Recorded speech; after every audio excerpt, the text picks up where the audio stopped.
Okay, so welcome to lecture number 128 on Rambam's Guide for the Perplexed. We are about to study tonight together part 3, chapter 45. When I say page numbers, I'm referring to the Shlomo Penis edition, and that's the translation that we've been using until now, so that's what I'll continue to use. Um, we are currently in the section of chapters where Rambam discusses the reasons for the commandments, the reasons for the mitzvot of the Torah. So, way back in the beginning of this discussion, he divided all of the commandments into 14 classes, which roughly corresponds to the books of the Mishnah Torah, the Rambam's halachic magnum opus, where he discusses the laws of each of these categories.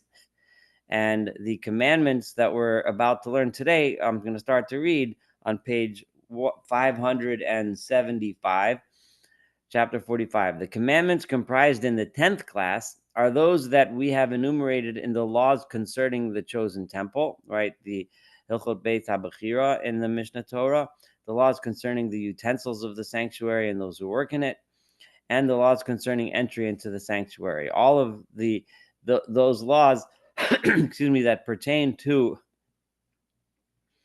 the temple, the utensils in the temple, the people that served in the temple, who can go in, who can't go in, when and how, and so on. All of those laws those comprise the 10th class. We have already made known in a general way the utility of this class of commandments, where the Rambam just in general said that all of these laws were designed to create a sense of sanctity, so that people should understand that this isn't just any other place, that when you treat this building differently, one recognizes that this building has a special purpose, special meaning, and one should hopefully walk into it and experience a closeness to God.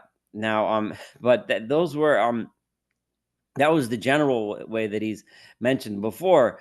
But now he's going to go into more details of the different laws and some of the reasons why some of these laws are the way they are. So it is known, and one of the things that you'll find, and this is a pattern that I'm sure we're now familiar with as we've been going through the Rambam, that the Rambam consistently looks at the milieu and the context within which these laws were given to the Jewish people at the time where they lived, and the cultures within which they lived, and what they were used to.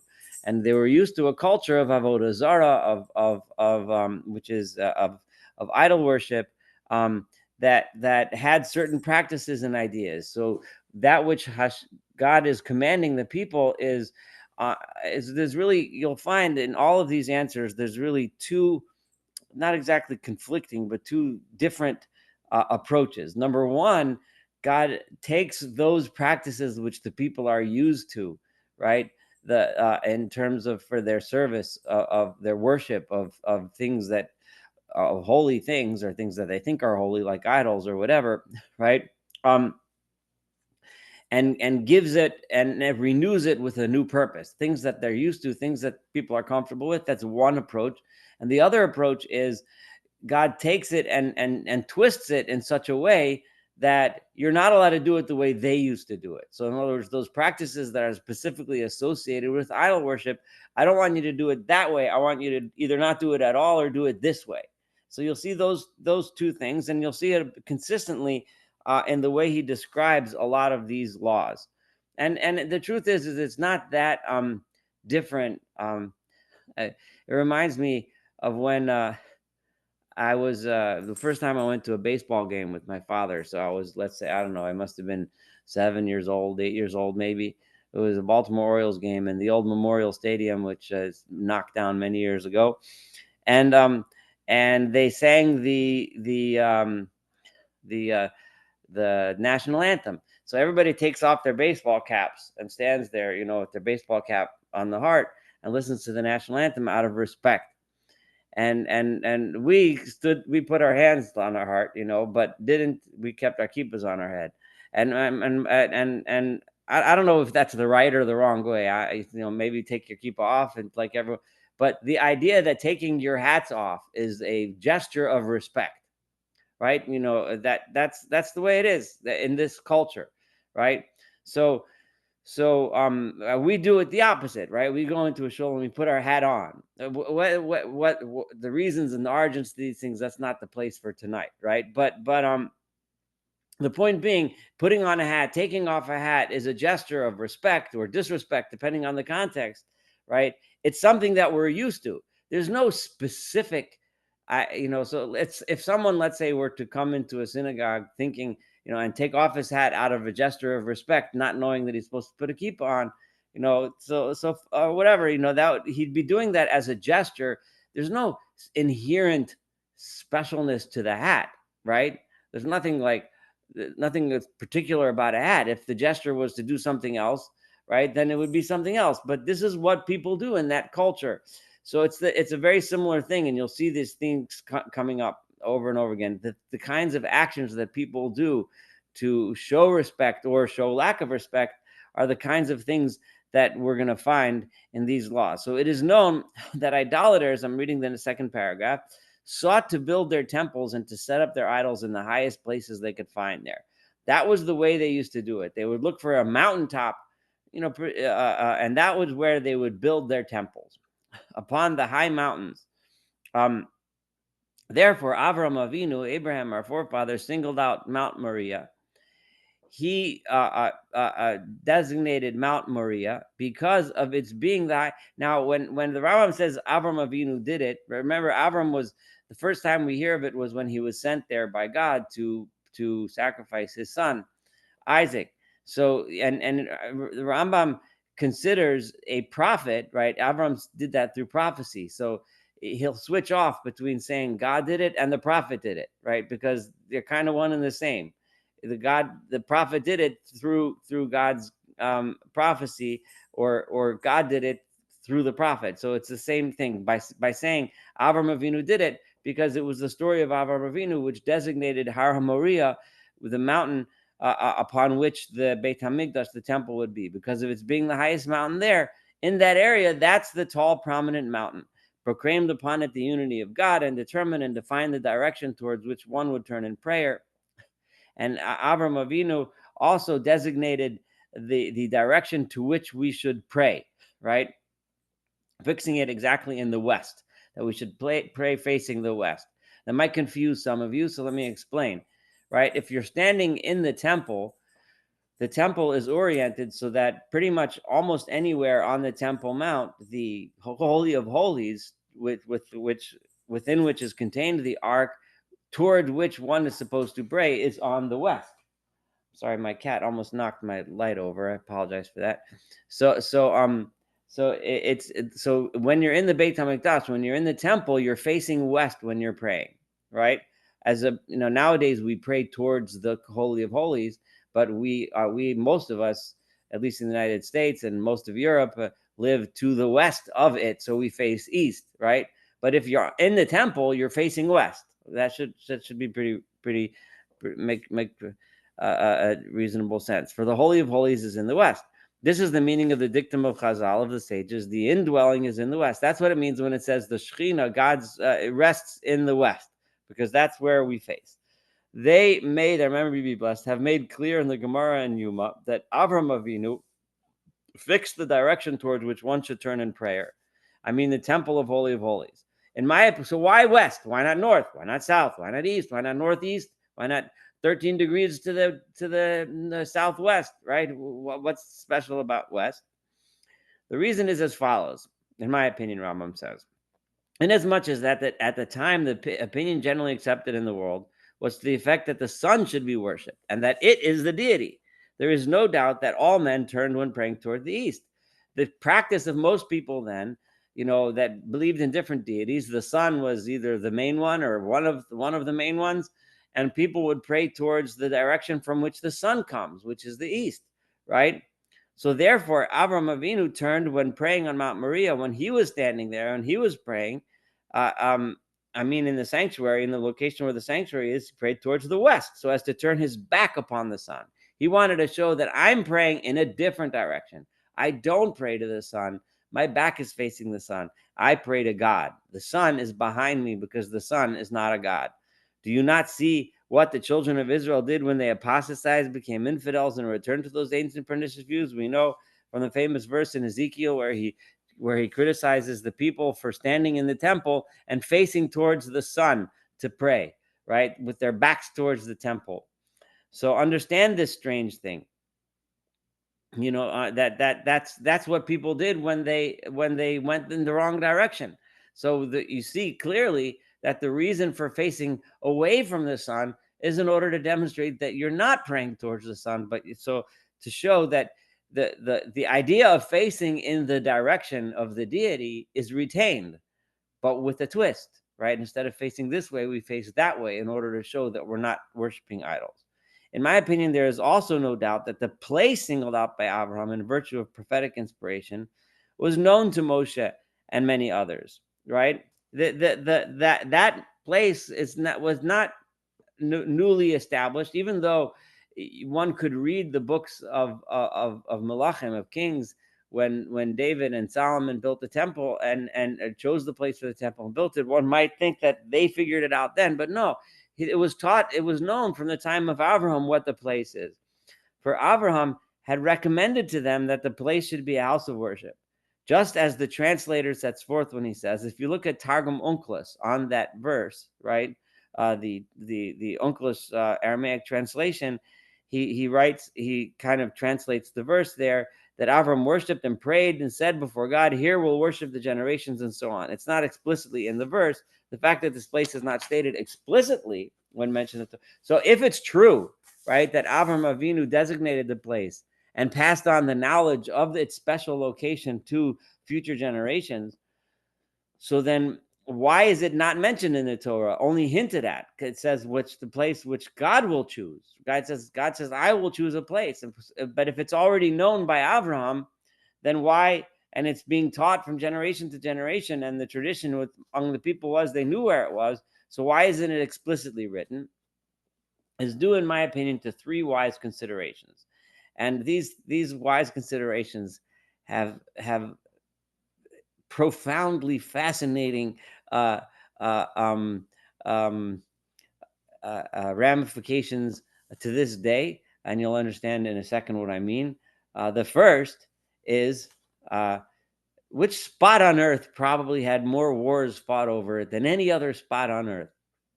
Probably the Temple Mount, right? I don't think that would be an exaggeration. Maybe if someone else has another example, tell me. But God didn't say in the Torah which the place was, lest nations should hold fast to that place and fight for it with great violence, knowing as they do that the place is the final purpose of the Torah on earth. Because everyone knows that that's where the Torah is the full fulfillment of the promises of the Torah will take place there. So everyone's going to fight over it. Unfortunately, it's happening to this day. Hasn't stopped. So I guess maybe God held off some of that violence a little bit for a few generations after Abraham until we came, and then since then it's been a point of contention. The second is lest those who then owned the place, in other words, before the Jews came out of Egypt and arrived there, ravage and devastate it to the limit of their power. They might just wreck it and ruin it and destroy it, which, as we very well know, those who conquered it from us, especially the Romans, what did they do to it? They ravaged it and devastated it, right, in order to show their disdain for our God and our religion.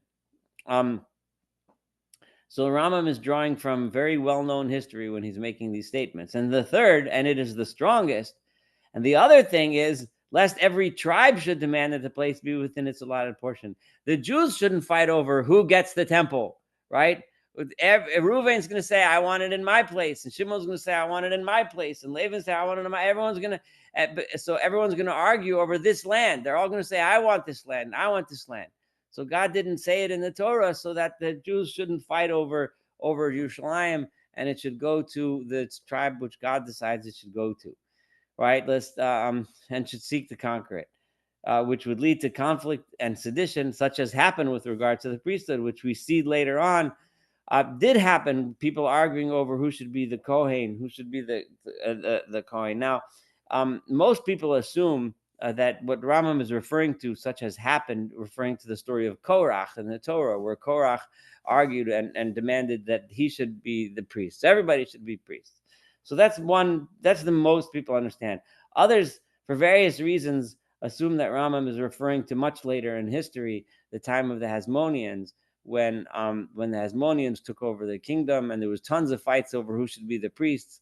They assume that he's talking about that historical occurrence. So regardless, the point is the same. Whatever he's referring to, people, just like people fought over who should be the priests, people are going to fight over who should be the owners of the land upon which the temple is built. Therefore, the command was given that the chosen temple should only be built after the elevation of a king. That's why the Torah said, first you need a king, then you have a temple.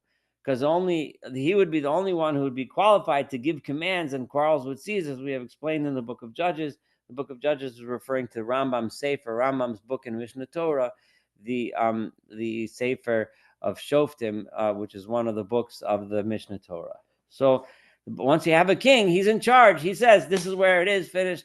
Don't bother me, right? Solomon, at least when he built it, was in power and had a powerful hold over the people and was able to just make the decision, and that was it. Fine. So those three things, ironically, despite God doing his best, human beings, unfortunately, wrecked all three. We fight over it. The nations fight over it. Everybody devastates it when they conquer it. And so it is history. It is known, so let's move on, these people built temples for the stars, and that in that temple, an idol, who's on the second paragraph now on page 576, whose worship was agreed upon, was set up. I mean, an idol assigned to a certain star or to a portion of a sphere. Remember, the spheres in Rambam's cosmology are those spheres within which the stars are embedded that rotate around the earth. Consequently, we are commanded to build a temple for him, may be exalted, and place in it an ark, within which the two tablets containing the words of Anochi and Loia, in other words, the 10 commandments. So the Rambam here is specifically stating that the entire building of a temple, right, was because that's how people did it then, right? The reason why we built the temple and the way it was done, why do we have an ark? Why do we have these things? And he's going to go through the other implements, the other holy items in the Beit HaMikdash, in the temple, soon. But for now, just why did we set up a temple with an ark and all this? Because that's what everybody did then. That's how people worshiped. Everyone was used to going to a temple to pray to that idol. So the Jews, God tells the Jews, you're going to build a temple too. It's going to be different than everyone else in many ways, but in some ways it's very similar. It's the kind of structure of spirituality that people were used to. Again, going back to the same principles I told you to look out for, and you're going to see them repeatedly throughout this and other chapters. And we've, of course, seen it before. It is known that the fundamental principle of belief in prophecy precedes the belief in the Torah. I'm translating the word law to Torah because that's just it's the one that Rambam actually uses in his writing, and it's Pinas who changes it to law because Torah means law, right? But I like saying Torah better. It just sounds better than belief in the law. Anyway, so for the Torah we know why do we believe in the Torah? Because it's been taught to us by prophets, obviously by the main prophet Moshe Rabbeinu, right? So and remember, you have to keep in mind in this paragraph Rambam's model of prophecy, right? The prophecy is the overflow that goes from beyond the level of the spheres, right? Through the highest sphere to the lower sphere to the lower sphere, and the prophet taps into those overflows, right, and is able to interpret and create images and words that encapsulate that vision, right, that idea, and then teach it to us, right? So and those levels, those spheres through which those overflows from up above and that which they come down, those are what the Rambam calls angels, right? So when the Rambam is about to state believing in an angel, right, remember that what he's talking about. He's not talking about, a woman with white wings flying around the house. He's talking about something else, right? He's talking about Rambam's angels. Just keep that in mind when we're about to do it. The prophet receives prophetic revelation only through the intermediary of the angel. Thus, and the angel of the Lord called, and so on, and the angel of the Lord said unto her, so on. This occurs innumerable times. Even in the case of Moshe, his prophetic mission is inaugurated through an angel. He was eventually Moshe reached an even higher level where he, so to speak, spoke to God panim, face to face, right? But and the ideas of prophecy, Rambam discussed at length, and we spent many, many weeks on that. So I'm not going to go into any detail, but remember what he means when he says angel is not the same thing that the Disney movies mean when they have angels depicted. So please make sure you understand that when you keep that in your mind, right? Consequently, it has been made clear that belief, right, in the existence of angels precedes the belief in prophecy, and the belief in prophecy precedes the belief in the Torah, right? So now, so these are all true. And okay, why am I saying all this? Rambam says, and I'm at the bottom paragraph of page 576. As the Sabians are the example, is just a catchphrase, which means all the groups of idol worshippers in the Middle East prior to the advent of monotheism. All of them are called Sabians, right? As the Sabians, are you able to hear me? Because my air conditioning just went on and it's a little loud. Just somebody nod or something. Can you hear me? You can't? Okay. All right. So as the Sabians were ignorant of the existence of the deity, may he be exalted and glorified, they didn't know there was a God, right? Or they ignored the fact that there was a God or whatever, and thought that the sphere with its stars is the being that is eternal. They thought that it's the sphere, which you and I would call the galaxies or the outer space or whatever we would call it, right?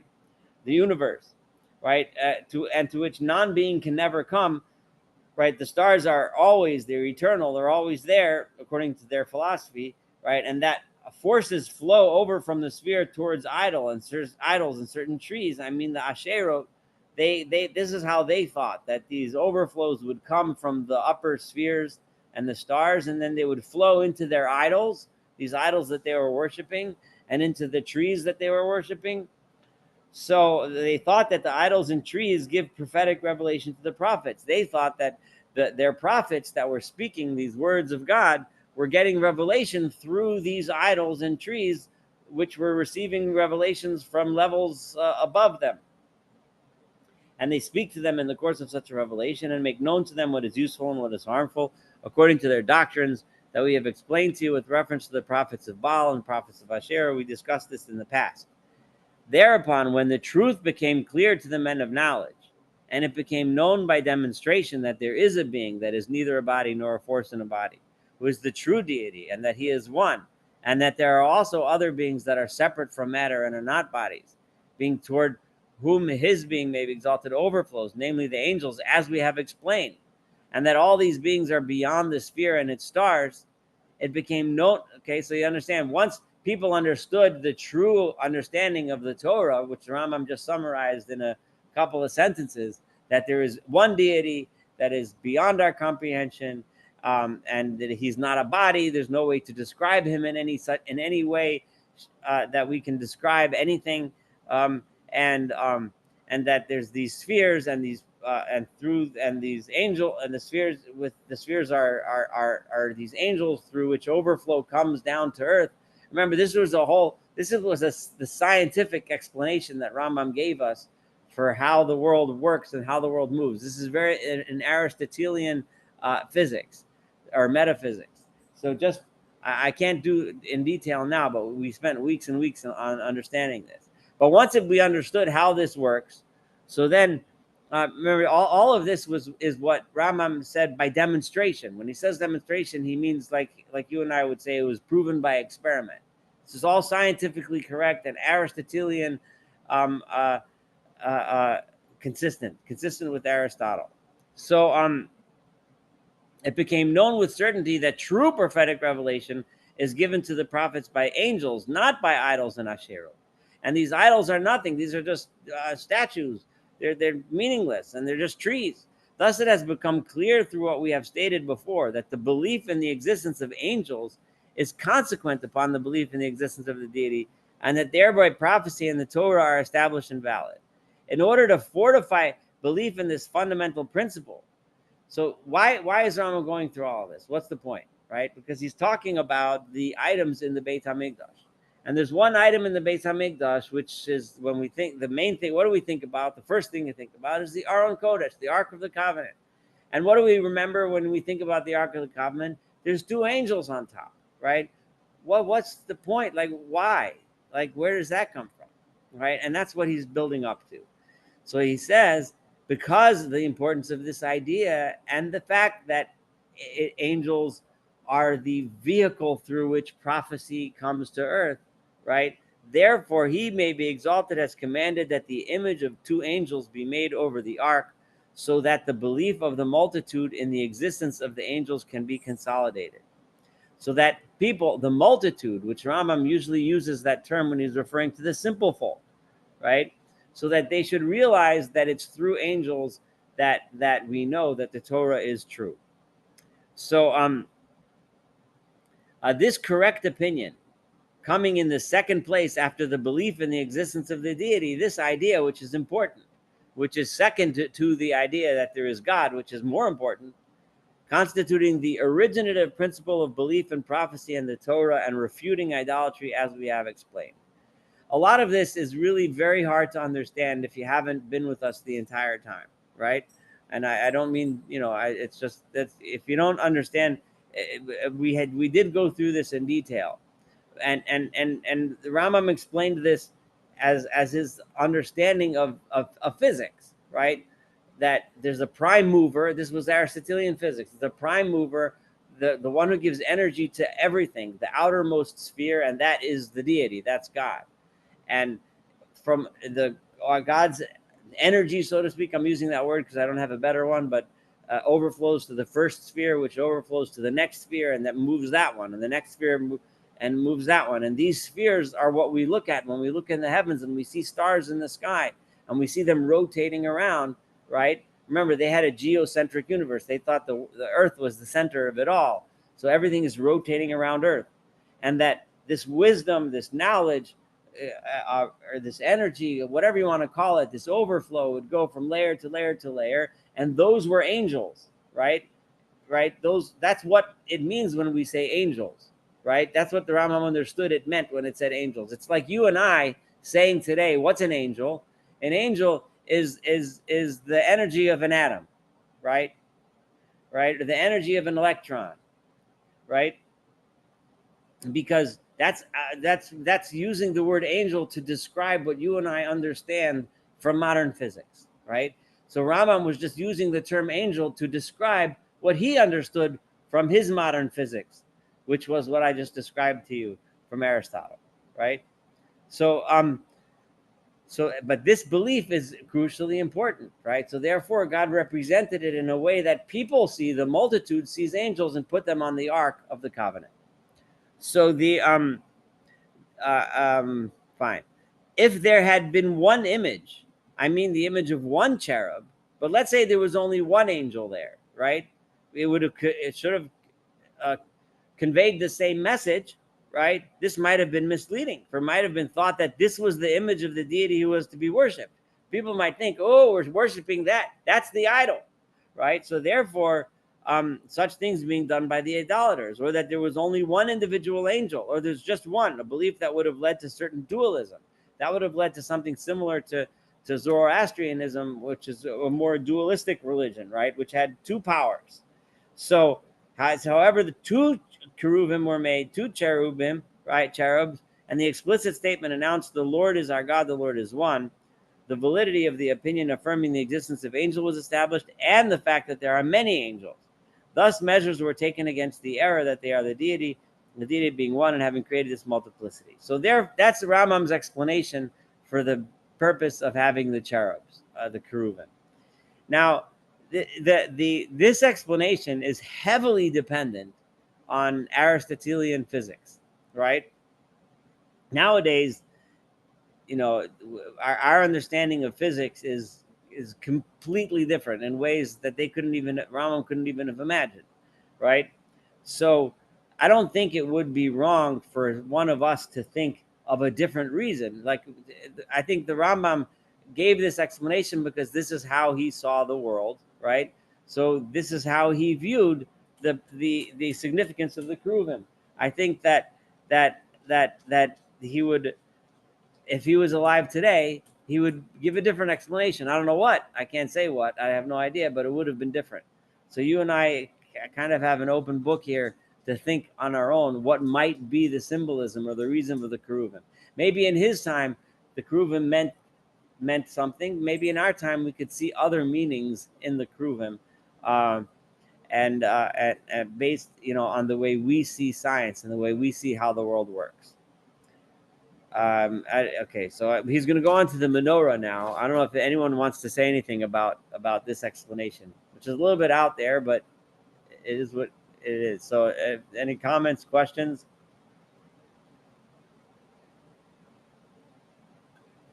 All right, if not, I'm going to go on. Thereupon, this is the bottom of page 577, a candlestick, a menorah, was placed in front of it in order to glorify and honor the temple. For the temple, which was always illumined by lamps and separated by means of a veil, right, because there's a curtain between the Holy of Holies and the part where the menorah was, made a great impression upon the soul. You know to what extent the Torah fortifies the belief in the greatness of the sanctuary and the awe felt for it, so that on seeing it, man should be affected by a sentiment of submission and servitude. It says that you shall feel my sanctuary. You should fear my sanctuary. An injunction that he has coupled with the precept to keep the Sabbath in order to strengthen the fear of the sanctuary. So, in other words, the light is important. Having that glow, that light leads an atmosphere of awe and mystery and wonder. So it helps enhance the atmosphere to inspire one to awe of the greatness of the temple and, of course, of God. The need for the altar for incense and the altar for burnt offering and for their utensils is manifest. It's obvious why we need to have an altar for the incense. He's going to explain in a minute what the significance of the incense itself is. But because he's going to tell us later why the incense is important, it's obvious that you need to have a place to put it. So to have an altar for incense makes sense. And the same thing, the altar on the outside, which is there for the burnt offerings, the mizbeach for the sacrifices. We're going to explain later, not in this chapter, but later, what the significance of the sacrifices themselves is. But once you need to bring sacrifices, you have to have an altar to bring it on. As for the table, people have asked me many times, does the Rambam leave anything unexplained? So yes, he does, and he's about to right now. As for the table and the bread that was always to be upon it, I do not know the reason for this, and I have not found up to now something to which I might ascribe to this practice. I have no idea what the point of the showbread is. Finished. Next subject. As for the prohibition, right? So, in other words, he's not beyond saying, I don't know. Now, it's interesting because there are many places, specifically in Tanakh and Yirmiyahu, which describes significance to the showbread, the lechem apanim, and why it's important. So it's a little weird why Rambam chose not to draw upon those sources to explain the reason for it. But that's a subject for a different thing. But I find interesting here is that he wasn't beyond saying, even though he's in the section where he says everything has a reason, there is a reason. I just don't know what it is. But what he's really doing is he's leaving it up to us. You could think about it. You could study. You could learn. You can give a nice speech, and maybe you can come up with the reason, right? As for the prohibition against hewing the stones of the altar, what about the prohibition that you're not allowed to cut the stones for the mizbeach? They can't be made out of cut stones. You know the reason the sages have given for this in their dictum. The sages have given a famous one. It's not fitting for that which shortens human life, which is metal, a knife which kills people, to be lifted up against that which prolongs it, to be used. So we shouldn't use, therefore, a knife on the mizbeach, on the altar. This is excellent in the matter of the midrashim, as we have explained. This is a beautiful poetic idea But it's, remember, I think it was last week or 2 weeks ago when the Rambam said you have to understand that medrash is not the real understanding of the verse. It's just a very nice, beautiful idea that we can learn lessons from, but it's not the reason. So it's beautiful. It's a great idea. Everybody knows that it's well known. However, I have to give a better reason, the Rambam says, which I think is the real reason, right? So the reason for this is manifest. For the idolaters used to build altars with hewn stones, they used to build their altars with stones that were cut. Accordingly, assimilation to them, right, was prohibited, right? We didn't want to do it the same way as they did it. In order to avoid this assimilation to them, it was commanded that the altar be made of earth. That instead of stones, we should just make it out of earth.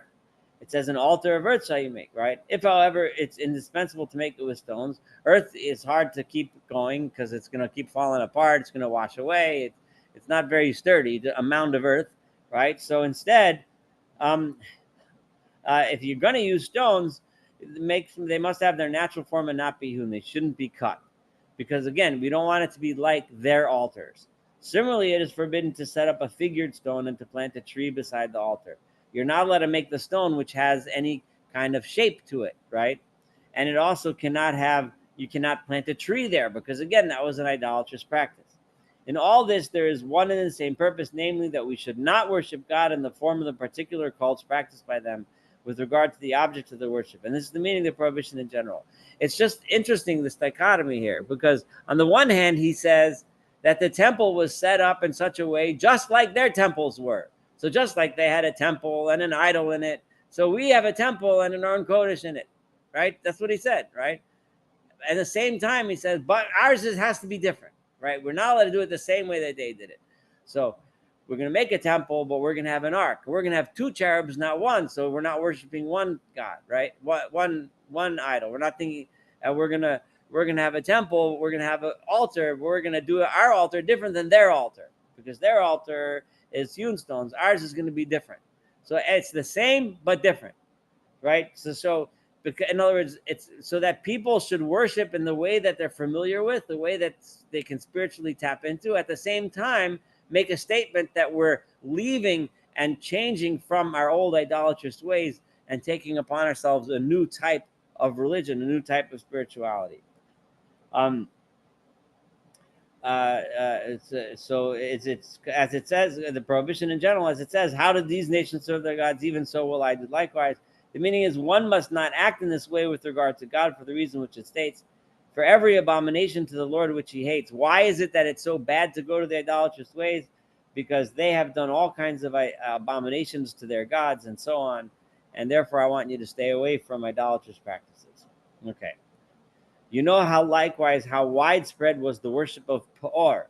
There was one we find in the Torah, the Baal Peor is one of the idols that was worshipped in those days, and it consisted in the uncovering of nakedness. They would get undressed, they would relieve themselves in front of this idol. Therefore, it commands the priests. That's why they have to make breeches, pants, to cover the flesh of their nakedness during the divine service, so that they're completely covered and their private parts are not showing. Nevertheless, they were commanded not to go up to the altar by steps, that thy nakedness be not uncovered thereon. They couldn't walk up steps, because when you walk up steps, if you're not wearing the kind of pants that we wear today, it can reveal your private. So therefore, they had a ramp instead. As for the duty constantly to keep watch over the sanctuary and to go around it, this was commanded in order to glorify and honor it. It makes sense. It was to honor it, right? So that the ignorant, the unclean, and those who were in a disheveled state should not rush up to it, as shall be explained. For one of the things that necessarily resulted in exaltation and glorification of the sanctuary of the Mikdash, bringing about in us fear of it, was the prohibition against drunken, unclean, and disheveled individuals. I mean, those with unkempt hair and torn garments entering it. You should be dressed nice. You should go to the mikvah, wash first. You should make sure your hair is combed nice and you're and get a nice haircut and you look like a human being and you don't come drunk, so on and so forth. Everyone engaged in the divine service shall sanctify his hands and his feet, wash your hands and feet, etc. Also, In order to exalt the temple, the rank of its servants was exalted. The people who worked there, that was considered a special job, that was an honorable position to have, would be to be someone who works in the Beit HaMikdash, right? So the priests and the Levites were singled out, and the priests were the most splendid, finest, and most beautiful garments, holy garments for splendor and for beauty. They had special clothes to wear. You have a special uniform, and it was commanded that someone who has a blemish should not be employed in the divine service. A person should be a good-looking, healthy-looking person, not a person with a malformation of some sort.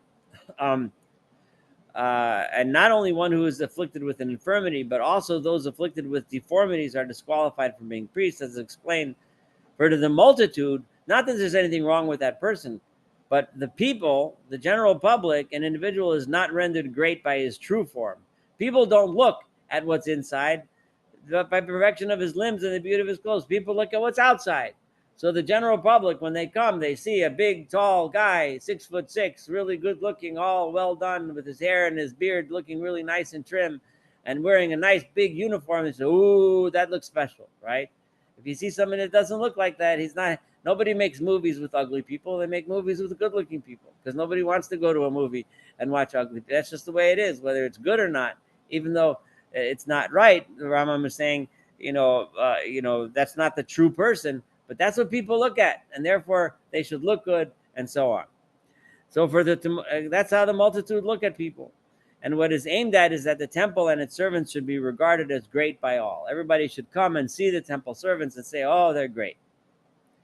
As for the son of Levi, what about the Levite? He did not sacrifice and was not imagined as imploring forgiveness for sin. He's not the one that led prayers or anything, as it is stated with regard to the priest. The priest would lead the person who brings a korban, a sacrifice, lead them in the prayer of vidoy, of confession, or before you bring a sin offering, etc. But that was not the Levi's role. The purpose of the Levi was singing only. For the purpose of singing, too, is to bring about an affection of the soul by means of the words in question. In other words, they would sing words that would affect your soul, that would stir you to repentance, to awe of God, to love of God, etc. So and the soul can only be affected by means of pleasing melodies, which, in addition to the company of musical instruments, as was always the case in the sanctuary, there was so with music and song that was pleasing and beautiful, it would help arouse people to the proper emotional state of mind. Even the priests who were fit for the divine service and who sojourned and who were allowed in the Mikdash were forbidden to sit down in it. Weren't allowed to sit, to enter into the temple at every moment. They couldn't just walk in whenever they wanted, right? And never were allowed in the Holy of Holies except the high priest, who entered on Yom Kippur 4 times that day, and that was it. All this was to exalt the sanctuary, purpose to make the sanctuary a holy place. All right, so he's banging out a lot of things. I'm going to see if I can finish this whole chapter in the next 12 or 13 minutes, so we have at least a little time to talk. Inasmuch as many beasts were slaughtered daily in that holy place, I'm going to read quickly, but and the intestines were burned and washed. There's no doubt that had it been left in that state, its smell would have been like that of a slaughterhouse. It probably smelled awful, right? That right, and all this going on. Therefore, it was commanded in regard to it that incense be burned. So it makes sense. It's very practical that there should be incense, so it shouldn't smell so bad. And twice daily, in the morning and the afternoon, that's the primary time when the korbanot, the sacrifices, are being brought, in order to improve the smell and the smell of the clothes of all who served there. As it says, the odor of the incense was smelled even in Jericho. So think about the distance from Jerusalem to Jericho. If the incense was smelled that far away, it was an intense amount of incense in order that it shouldn't stink. This also preserved fear of the sanctuary, for had it not had a pleasant smell, if it stank that bad when you walked in, if the contrary were the case, then the result would have been the opposite of glorification. People would have thought of it as a yucky place, God forbid.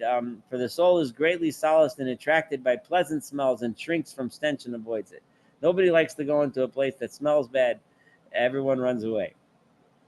What about the anointing oil? It has 2 useful functions. It gives a pleasant smell And it also induces the belief that the anointed object is great and sanctified and distinguished beyond other things. You anoint something, you pour something like holy water. Oh, now it's holy, right? Same thing. You pour the special oil, now it's special.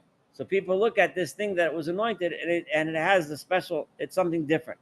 So therefore, the oil gives it a nice smell, and it makes it in people's eyes something special. All this redounds to the fear of the sanctuary, which is the cause of the fear of the Lord. By fearing the Mikdash, by recognizing the sanctity of the building, one also can come to the fear of God. For when one came there, the soul was affected, so that hard hearts were softened and touched. We all know this. You go into a holy place and you engage in song and prayer and these kinds of things. It affects us. It helps us think. It helps us connect closer to Hashem. That's pretty understandable. For the deity with faraway counsels divides this gracious ruse. All of this was devised as a gracious ruse in the Rambam's word, right? In order, right, that they be softened and become submissive when they came to the temple, so that they accept God's guiding commands and fear him. The bottom line was to develop a sense of awe and humility among the people that came to pray and came to worship and came to sacrifice, so that they should be amenable to the worship of God and keeping his commandments and fearing him. As is explained to us in the text of the Torah, thou shalt eat before the Lord thy God in the place which he chose, your tithes, etc., so that thou mayest learn to fear the Lord thy God always. That's the bottom line of the whole service. Thus, the intended purpose of all these actions, whatever they may be, has become clear to you. So it's not that different. If you go to a shul on Yom Kippur, and there's a really nice Aron Kodesh, a beautiful ark, and people are dressed nicely, and people are dressed in white and wearing their talits, and Chazan sings a beautiful song, and if you're lucky enough, there's a choir, and there's a tremendous sense of awe and reverence. It instills in us that feeling, and all of this stuff that we just described, all together builds that atmosphere that God is looking for and wants to create, so that we can change. The reason for the prohibition against imitating the anointing oil and the incense is most clear. Why are we not allowed to do those same things? There's a law against us making the anointing oil or the incense. This was forbidden in order that this odor be smelled only there, that the scent. And we know in our minds, we have certain smells that we associate with things, right? God wanted it that smell should only be associated with that place, not with just anywhere. So that it should produce a stronger affection in them. And also noted that it should not be thought that whoever was anointed with this oil or one similar to it was singled out thereby. Some kind of magical idea that whoever has the oil poured on his head, he's all of a sudden holy, right? So God said, don't make the oil, so nobody runs around anointing people with the oil thinking that you could just become holy that way. A thought that would have produced ruin and sedition. The fact that the ark had to be carried on the shoulder and not in the wagon is clearly due to the intention to exalt it, right? The ark has to be carried as opposed to transported on a wagon in order to give it special honor.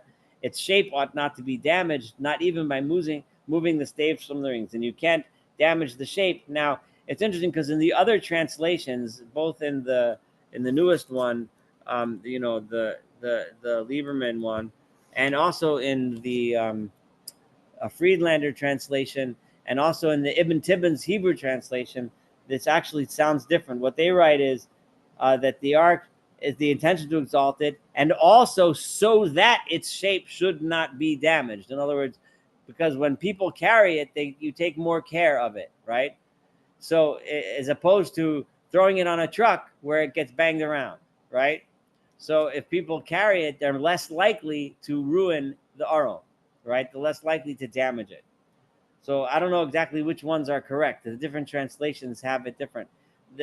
What we have here is also in the Kapach translation. So I have a couple translations on one side, a couple on the other. I don't know who's right because I can't read Arabic.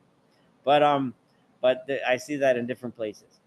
But similarly, the shape of the ephod and the breastplate ought not to be damaged, not even by moving one from the other. Those are garments that the Kohen wears. It was also commanded that the making of the garments be wholly woven, not divided and cut, so that the shape of the woven object not be spoiled. I'm almost finished this chapter. It was likewise forbidden for one individual among the servants of the sanctuary to take over the function of the other. Each person has a separate special function, because it's important, for slackness and negligence in all things occur when various functions are entrusted to a group of people.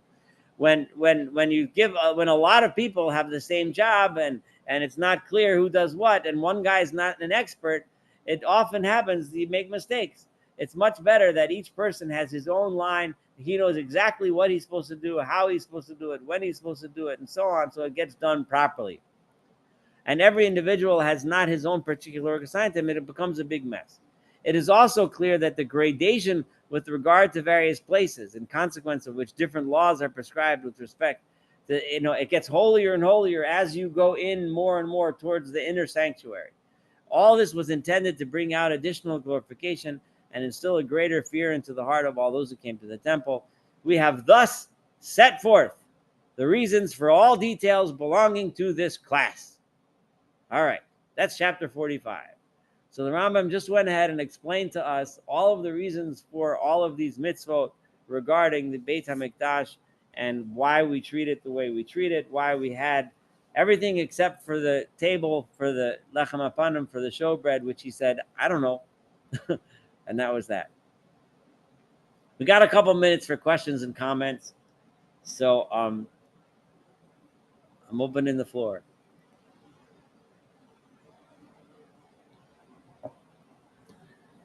No one has anything to say. Everybody's just blown away. All right. Well, if that's the case, I'm just going to comment. Let me ask one thing about the showbreads. What is your thought about the showbreads? What is my thought? Yeah. The Rambam didn't know. I'm supposed to know. Well, he said, leave it up to your own interpretation. Yeah. Well. I think it's in Yirmiyahu. Hold on. Let me look. Give me 1 second. They bring it here in the Lieberman thing. The showbreads always bothered me, because it seems to stand out separately from everything else that seems to be in harmony with the temple and the sacrifices. And now you got some bread hanging out there, and it doesn't fit. I mean, that to me is why it just doesn't fit. And that may be what he's saying. He can't fit it in because it doesn't fit the pattern of what he's trying to describe. I mean, that's sort of my thought. So part of it is, and this comes from the Yirmiyahu. If you look in Perek Zion of Yirmiyahu, so there was an old a paganistic practice where they would give food and bread to their gods, and then the gods would eat it. Right? I mean, obviously, you and I know who was really eating it, but they would come back the next day and it would be eaten, right? So, and the people were, but the showbread goes from week to week and remains uneaten, right? Right? It's lechem apanim. It's there to be shown to people, right? Right? So people can see. They'll come back the next week and they'll see our God is not eating any bread. He's not interested, right? He doesn't need bread, right? So we bring this bread to God as a form of sacrifice and an honor, but not because God needs anything to eat. And that's why it's a lechem apanim. It's a showbread. I'm just mostly this comes from the Sukkim and Yirmiyahu, but it's an analysis. You can see they write a nice note on page 483. If you have the Lieberman edition, they write this that I'm saying, but they just kind of comment. It's weird. It's strange that Rambam didn't, especially because it's so right up his line of thinking. You'd expect him to say it, but whatever. Maybe he thought it this, like he said about some of the other things. He thought it was kind of, he didn't think it was the real reason. I don't know. I really don't know why, but he certainly knew Yirmiyahu. So yeah, I mean, it's sort of out of place. Even when we do the Silent Amida, it's there, and it just seems to me out of place. I mean, they talk about the showbreads. You're doing all this other stuff, and suddenly you got this thing about showbreads, and it just seems to break the continuity of the prayer to me. I just don't enjoy that part of the prayer. I mean, it's just never sat right with me, is what I'm saying. And then when this came out, it brought it even more. It just doesn't sit right with me. So I guess I have to reflect on it a little bit more and try to study it a little bit more. But it's just not. It doesn't fit to me. I feel uncomfortable with it in terms of the I continuity of understand. everything. Yeah. Yeah. Well, unfortunately, the Rambam didn't help you much by saying he doesn't No, know he the reason. didn't. He didn't. Right. Well, I But just have yeah, yes. just a quick question. Um, uh, in terms of the smell, that you could smell it as far as Jericho, I can understand why that would be the case. But the incense, which is done, what, twice a day, I can't believe that the volume of the incense would have been sufficient to drown out the smell of these hundreds, thousands, I don't know, animals. No, the smell of the incense was what they smelled in Jericho. The smell of the incense. Right. Well, okay. It was very powerful. The Rambam actually brought that statement of Chazal that you can smell the incense in Jericho, probably in order to fend off your question. Like, how much incense could you burn if you're slaughtering hundreds, maybe even thousands of animals a day? Okay. Right? The stench has got to be overwhelming. So, but he's saying that the incense was even more overwhelming, so much so that the incense was smelled in Jericho. Is there a prohibition against recreating the incense and the combinations so that we can test out this hypothesis? Yeah, there is a prohibition against doing it. Oh, really? But if you go to but the thing is exactly how you can do it all minus one, right? Or I see. maybe not do the exact same measurements, right? So there's ways to get around, to get close, but not exact, and then not violate the prohibition. Okay. So the guys in Israel, the Temple Institute people, that they try to recreate things, I'm pretty sure they have the incense ingredients there. Okay. But you'd need, in order to burn enough to create a smell like he's describing, you're talking about massive amounts of herbs that they're burning, right?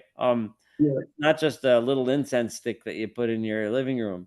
You're Well, talking The other thing about we that know is the very size, polluted. right? We know the size of the incense bowl, don't we? I mean, that's prescribed. well, yeah, but Can it be large enough? I don't know. they must have burned a lot. I mean, just in order to create that kind of powerful scent, Yeah. We'll How have to much wait. pollution? How much pollution do you think it created? uh, It's not. I It's don't all know. natural. You don't have to answer that, but No, but it's not. It's natural herbs. Natural So herb. Yeah. so it's not. It's not pollution. It's not any like smoke that is bad for you. But I was just going to ask about specifically Jericho. Like, you think that my Rambam believed that that was literal? Like, I mean, first of all, the distance, but second of all, we weren't supposed to be living in Yericho, and they gave Yericho to Rachav, and I don't remember who else they mentioned that Yericho was given to. Anyway, Interesting. I hear what you're asking about whether Rambam thought it was literal, but I was hoping that Lieberman had a note, but he doesn't have a note on that. But it's clear from the context that he's saying it, right? Because he said, I'll read it again. Therefore, because of the terrible smell, he described how bad the smell must have been. Therefore, it was commanded in regard to it that incense be burned twice daily to improve the smell and the smell of the clothes of all who served. And then he says, their dictum, the odor of the incense was smelt even in Jericho, right? So it seems like he's saying that, and because anyone who's reading this is thinking, how much could the incense have really covered it up? And he says, no, that it was really powerful. So whether it was literal or maybe sometimes based on the wind of that day, maybe it was that possible. I don't. It went far away. yeah, Jerusalem's a windy city. It could blow. Yeah. And maybe on certain days, if the winds are right, maybe you could smell the incense. Yeah, whether the Rambam thought it was a little, I don't know, but he's certainly bringing it here in order to emphasize how strong the smell of the Torah was. It's interesting because that's not usually what I think when I think about going to the Beis Hamikdash. I don't really think about the smell. You don't really pay. And what the Rambam is really telling us here is that that's one of the most overpowering things that you'll notice when you walk in, but not a bad smell. It'll be a wonderful smell, No, you'll go in and you'll smell the incense. So, yeah. Anything else? Well, if not, then next week we will continue with chapter 46. And it's going to be interesting. So we're getting close to the end of the reasons. We're up to 46 is going to be the 11th group. So we have 11, 12, 13. We have 4 more groups, right, of mitzvot. And then we have the conclusion of the Rambam. The last couple chapters are the conclusion. So we're really, really gearing up towards the end here. All right. Well, anyway, have a wonderful evening, and thank you so much for joining. Thank you. Thank Have a wonderful So, Yontif. thank you. Actually, it's not Thank next week. It's the week after next. Because, wait, next week Shavuos is Monday to no. So next week we will have a class. Yeah, we do. Okay, fine. Yeah, all right. Have a wonderful Yontif. Thank you, so. You're welcome. Bye bye. you so.